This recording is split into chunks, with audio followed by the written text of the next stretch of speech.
Berbohong. Siapa yang tidak pernah melakukan hal ini? Hampir setiap orang pasti pernah berbohong. Entah karena untuk alasan kebaikan, hingga berbohong karena ingin mencari keuntungan pribadi. Apapun alasannya, berbohong tidaklah dibenarkan.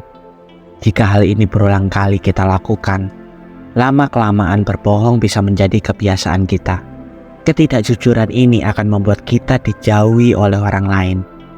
Namun sayangnya, terkadang banyak kebohongan yang tidak bisa kita ketahui kebenarannya. Mungkin karena memang orang yang berbohong sudah terbiasa, atau mungkin karena kita tidak mengetahui tanda-tanda bila ada orang yang berbohong dengan kita.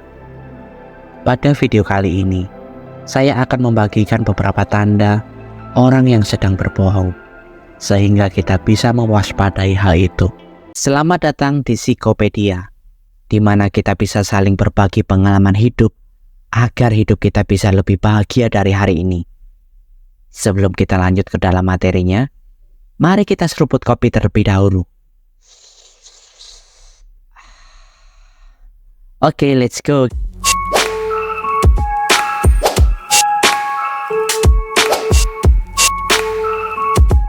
Sakit, kecewa, dan marah, itulah yang kita rasakan ketika kita mengetahui jika kita sedang dibohongi. Tidak ada orang di dunia ini yang suka dibohongi. Ketika seseorang berbohong dan kebohongannya terungkap, orang-orang di sekitarnya mungkin akan kehilangan kepercayaan padanya. Kepercayaan adalah dasar dari hubungan yang sehat, baik itu dalam hubungan pribadi maupun profesional. Kehilangan kepercayaan dapat menyebabkan keretakan hubungan dan isolasi sosial. Maka dari itu, untuk menghindari kita terjebak dengan orang yang suka berbohong, kita wajib mengetahui beberapa tanda orang yang suka berbohong. Pertama, inkonsistensi cerita. Seseorang yang tidak jujur seringkali menghadapi tantangan dalam menjaga konsistensi dalam cerita mereka. Ketidakkonsistenan ini dapat mengungkapkan kebohongan mereka. Salah satu tanda umum dari kebohongan adalah perubahan dalam detail cerita.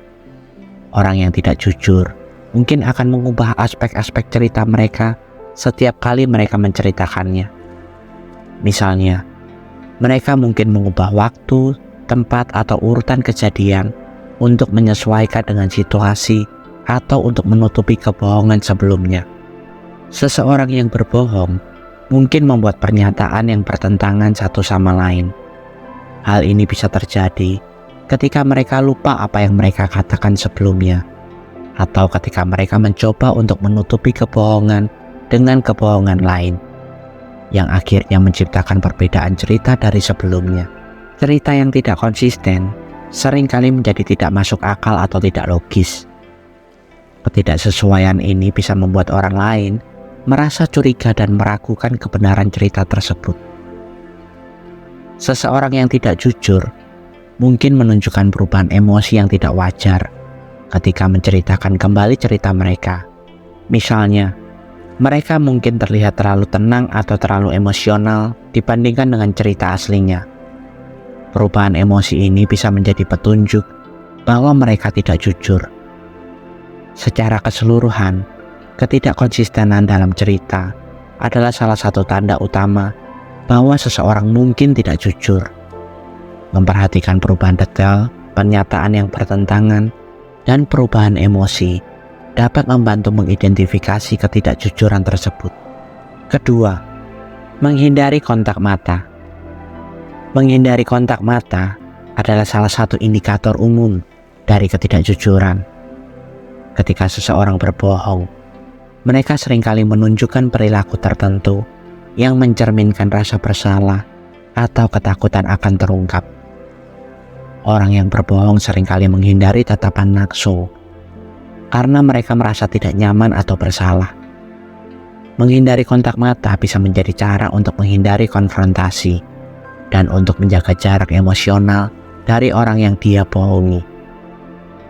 Ketika seseorang berbohong, mereka mungkin akan mengalihkan tatapan mereka dengan cepat ke arah lain. Tatapan yang tidak stabil dan sering berubah bisa menjadi tanda bahwa mereka tidak jujur. Sebaliknya, beberapa orang yang berbohong mungkin mencoba untuk terlihat jujur dengan mempertahankan kontak mata yang berlebihan atau terlalu lama.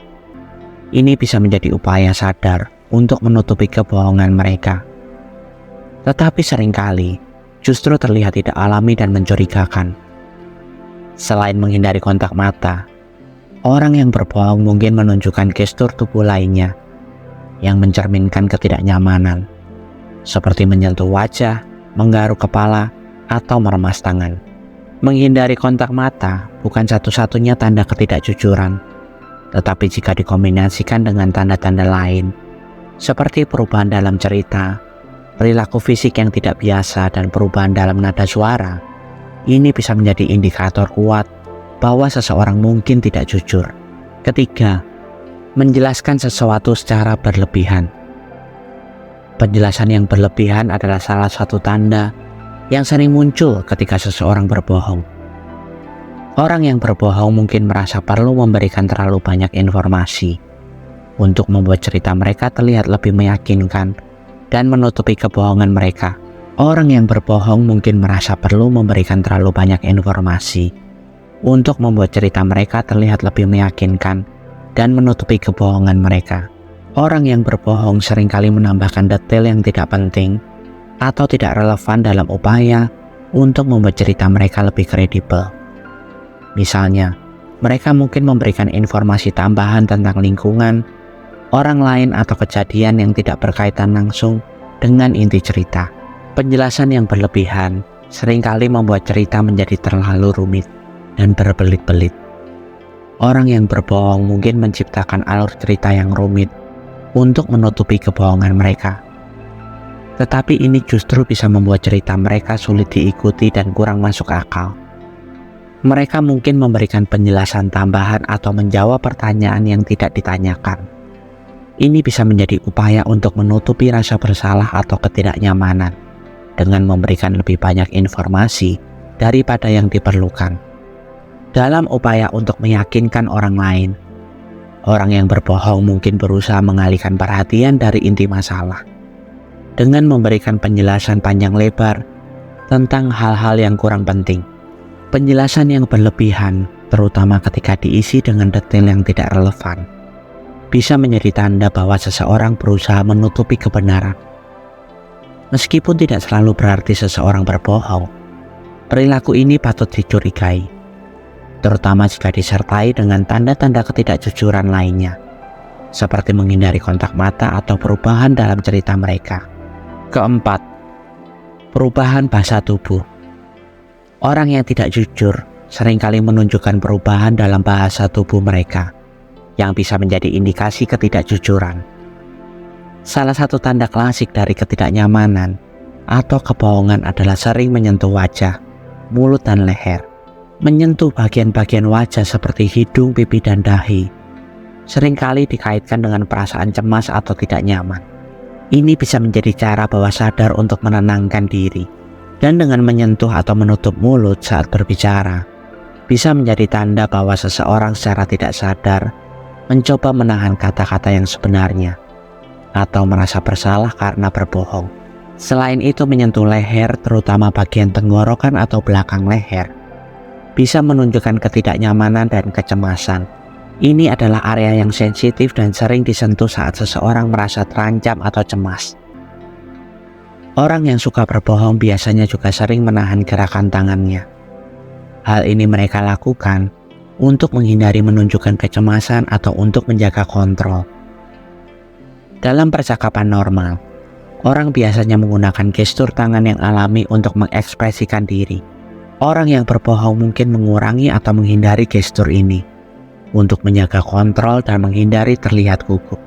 Meskipun tanda-tanda ini bisa membantu kita untuk mengenali kebohongan, penting untuk melihatnya dalam konteks keseluruhan perilaku seseorang yang tidak langsung menuduh seseorang berbohong hanya berdasarkan satu tanda. Itulah beberapa tanda yang bisa kamu pelajari untuk mengidentifikasi seseorang sedang berbohong atau tidak. Kebohongan memang sangat sulit untuk diketahui, tapi dengan mempelajari tanda-tandanya, ada kemungkinan kamu bisa merasakan bahwa seseorang sedang mencoba membohongimu. Terima kasih sudah mendengarkan video kali ini hingga akhir. Jika kalian ingin berbagi pengalaman hidup kalian, dan mungkin hanya sekedar berkeluh kesah tentang kehidupan, kalian bisa komen di bawah video ini. Dan saya akan dengan senang hati menjadi pendengar dan rumah bagi kalian yang membutuhkan seseorang untuk mensupport kalian. Dan sertakan hashtag "Saya ingin hidup lebih bahagia" di setiap komen kalian. Sampai bertemu di video selanjutnya. Tuhan memberkati.